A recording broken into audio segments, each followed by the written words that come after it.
मैं राहुल मेहरा हूं, पेशे से एक फोटो जर्नलिस्ट।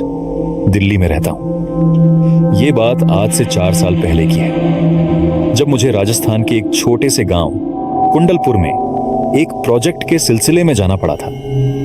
तस्वीरें लेनी थी, पुराने किलों की, हवेलियों की और लोक संस्कृति की। लेकिन जो मैंने वहां देखा, जो मैंने वहां महसूस किया, वो मैं चाहकर भी कभी भूल नहीं पाया। गांव से करीब 2 किलोमीटर दूर एक जर्जर सी हवेली थी, रायचंद हवेली। गांव वाले उसे भूतिया हवेली कहते थे। सुना था वहां कोई नहीं जाता, जो गया वो लौटा नहीं, या अगर लौटा भी तो पागल होकर। मैंने जब गांव वालों से पूछा, सबने डरते हुए कहा, मत जाना बाबूजी, वहां कुछ है, कुछ ऐसा जो इंसानों का नहीं है। लेकिन मैं तो ठहरा तर्क का आदमी। कैमरा उठाया और पहुंच गया। हवेली के दरवाजे पर दरवाजा टूटा हुआ था, जैसे किसी ने उसे जोर से तोड़ा हो।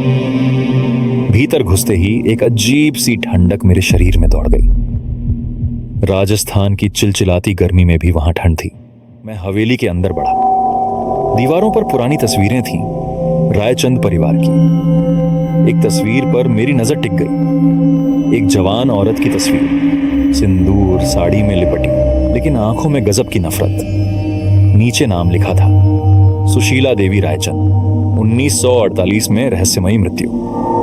जैसे ही मैंने उस तस्वीर को छुआ, अचानक पूरी हवेली में जोर से दरवाजे भड़भड़ाने लगे। कोई सीढ़ियों पर दौड़ रहा था, पर वहां कोई नहीं था। कैमरा अपने आप ऑन हुआ और एक फीमेल वॉइस रिकॉर्ड हुई। तू भी जलाएगा मुझे? मैं पीछे मुड़ा। कोई नहीं, पर गंध थी, जलते हुए मांस की। डर के मारे मैं उसी वक्त वापस गांव लौटा। गांव की एक बुजुर्ग महिला चाची जमुना से पूछा। उन्होंने कांपते हुए कहा, रायचंद परिवार ने अपनी बहू को जिंदा जला दिया था। उसने बेटा नहीं दिया, इसलिए उसे कुलक्षणी कहा और हवेली में ही आग लगा दी। लेकिन उसकी आत्मा अब भी वहीं है और हर पूनम की रात किसी को बुलाती है। अगली पूनम बस 2 दिन बाद थी, और न जाने क्यों उस हवेली की ओर खींचता चला गया। मैंने सोचा, कैमरा लेकर जाऊंगा, रिकॉर्ड करूंगा, हो सकता है कोई कहानी बन जाए। रात के ठीक 12 बजे मैं फिर से हवेली में घुसा। इस बार माहौल और भी भारी था। हवा में सरसराहट थी, जैसे कोई कान में फुसफुसा रहा हो। अचानक मैंने देखा, एक औरत खड़ी है, लाल साड़ी में, बाल खुले हुए और आंखें खून जैसी लाल।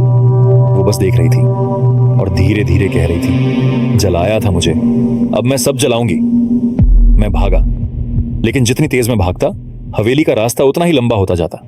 कमरे, गलियारे, दीवारें सब घूमने लगे। और फिर मुझे दिखी उस औरत की जलती हुई लाश, जिंदा जलती हुई, ना चीखती हुई, और मैं बस देखता रहा। सुबह आंख खुली, मैं हवेली के सामने पड़ा था। गांव वाले घेर कर खड़े थे। मेरे कैमरे में जो रिकॉर्ड हुआ था, वो किसी ने कभी नहीं देखा। रात भर की वीडियो में मैं अकेला था, पर हर जगह मुझसे बात करती वो आवाज रिकॉर्ड हुई थी, और आखिर में कैमरे में मेरी ही आवाज थी। जलाओ मुझे भी, मैं भी उसका हूं। उसके बाद मैं कभी वैसा नहीं रहा। कभी कभी रात में अचानक वही आवाज सुनाई देती है, राहुल फिर आओ हवेली में, अधूरा काम पूरा करना है। मैं जानता हूं मैं बच नहीं पाया हूं, बस समय का इंतजार है, और शायद अगली पूनम को मैं फिर जाऊंगा उसी भूतिया हवेली में।